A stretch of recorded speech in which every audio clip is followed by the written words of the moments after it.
Okay, we just have a few minutes. 6:60.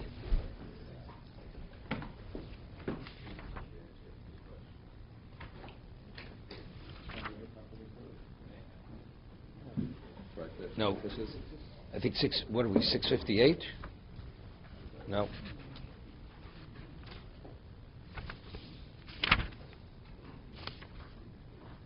No, 6:52. 6:52. He'd spoken about a situation, 6:52. A person has difficulty doing tshuva because he doesn't have the means to compensate the person he had stolen it from or he had damaged. So he says a person who's truly sincere, Hashem will provide him with the opportunity to come upon the money to be able to repay the person. And if the person, God forbid, fathered an illegitimate child, Hashem will cause that child should die. Because as long as that child's alive, a person cannot have kapara. Because there's a remnant, a serious remnant consequence of that chet, of that sin. If one has... I just want 1 second, 2 seconds. Third line on 6:52. Yitei lo akel momon v'yifre'enu l'chaver v'ratzeu v'yimchalo v'mheira l'chaver b'gufa v'bezichro. What happens if he brought harm a person physically, or he had spoken negatively on him, embarrassed him? Hashem will cause that person to have a degree of willingness and love to forgive the person who offended him, who wronged him. Hear this? Gam oivav yashlam ito. When Hashem, a person is in good standing with Hashem, he even causes enemies should make peace with him. But the enemy is an enemy. The answer is, but Hashem is able to affect a person that he should see him in another light, and due to that, he'll forgive him. Go ahead. If God forbid a person has a legitimate child, is he required to support that child? Yes. That's a separate discussion. Does a person have an obligation to support his children at all? After bar mitzvah? Not after bar mitzvah. Yeah, even up to a certain age, yes. Beyond that age, not. Separate. Oh, you permit it? Definitely. He's a Jew. Even a stranger. Even a stranger. A mom's, it's has nothing to do with you. He's a Jew. His need, there's a mitzvah to give him tzedakah, there's a mitzvah to support him, there's a mitzvah to assist him. He's a full-fledged Jew. He has a defect. He can't marry a legitimate Jew. But outside of that, he's a full Jew. So you have a duty to support him. Definitely.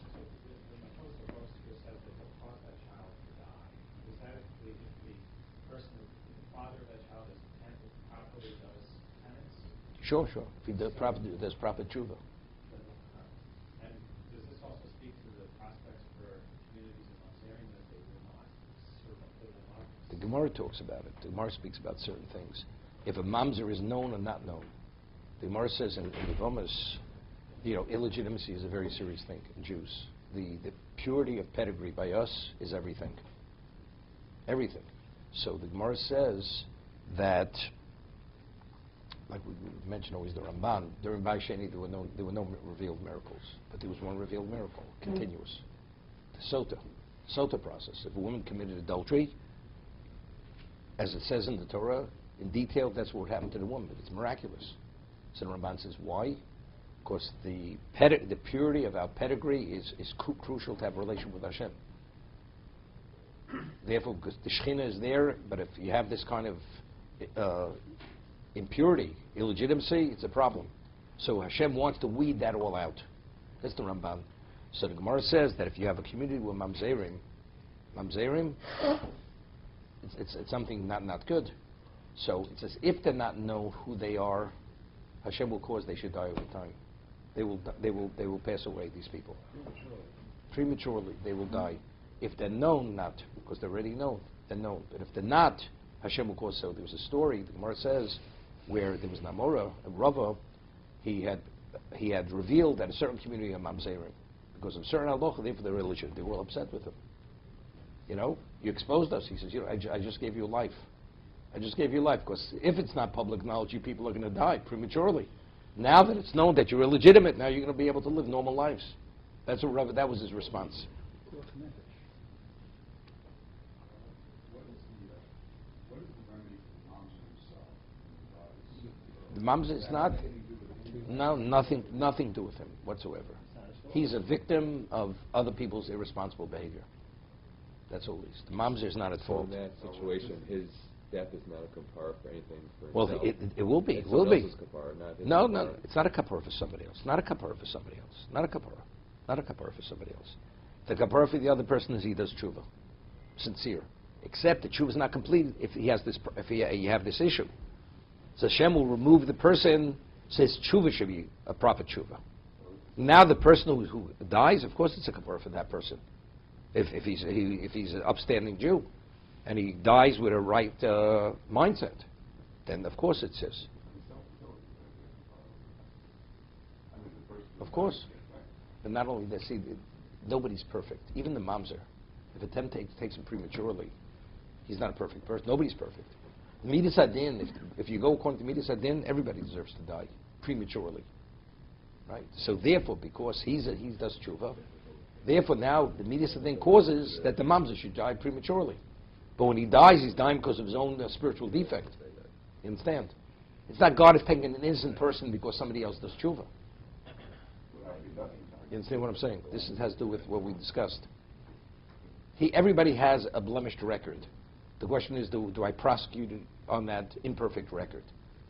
So in this context, because the other person is doing tshuva sincerely, and this will be an impediment for his tshuva, therefore Hashem now will implement the perfect evaluation. That's midas adin. That's why the mamzer dies. The mamzer do tshuva on the fact that he's a mamzer. He has no reason to do tshuva. Well, why she did nothing wrong. What did he do wrong? Have there been any great mamzer? Or sages or? No. Mamzer wrote.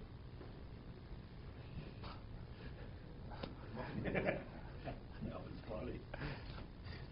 Okay. Mamzer So rub. someone does, The mamzer rub. someone does true. Okay.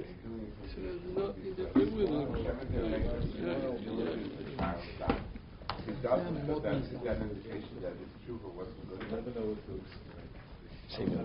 Seemingly, yes. What about he dies eventually? He dies after 20 years. Maybe then, no, until then but in the meantime he has to burn in Gehenna.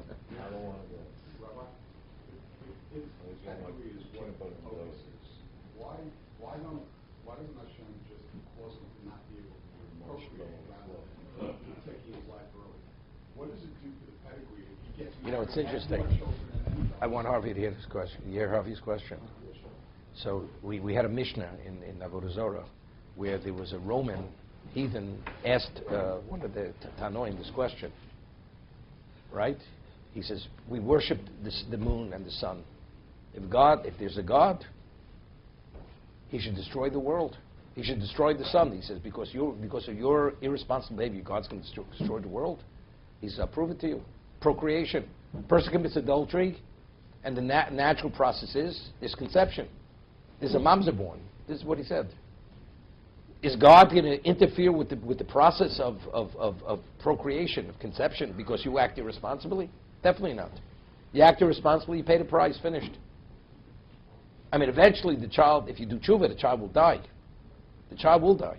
If you don't do tshuva, the child continues on. It will not die. Who's that Moed that said that? It's a Tana. Tana, not a Tana? I don't remember what it is. Maybe Reb Shimon Yochai. I think it was Reb Shimon Yochai. It's better not to do tshuva.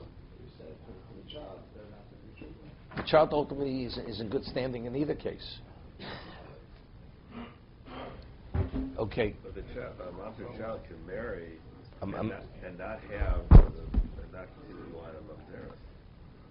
The cases where the Gemara says we don't want to increase mamzerim. Right. Even the situation we say Asid Cholosa say, we don't say it. Why? Because we prefer to have less of this classification of person. Right?